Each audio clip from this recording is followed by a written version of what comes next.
day. One of the answers that we get here related to veterans seeking care for the effects of mefloquine toxicity, which is not recognized here in Canada as a medical condition, is that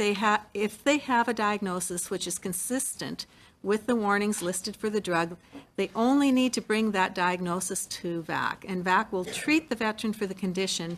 but does not recognize that those conditions are due to mefloquine. So if a veteran is reporting nausea, vomiting, diarrhea, abdominal pain, dizziness, vertigo, loss of balance, neuropsychiatric events such as headaches, lack of sleep, sleep disorders, they could be treated for these conditions with no recognition that it might be due to taking mefloquine. Now,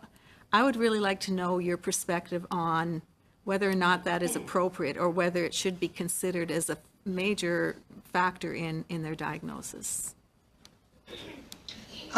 Yes, I definitely think it should be considered as a major factor. If you've got a clear relationship, a clear causal relationship, and this is particularly what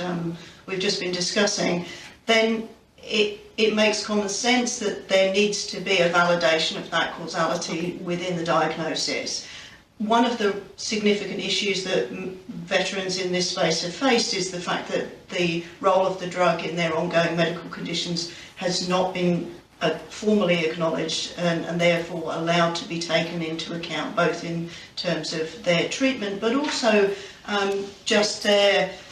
life circumstances around how their particular medical condition arose. There has been a significant amount of money, for example, focused on PTSD research,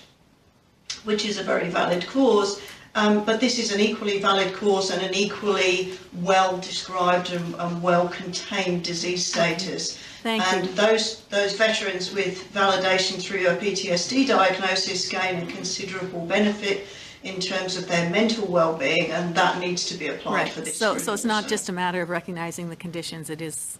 PTSD, mefloquine toxicity should have the same kind of attention.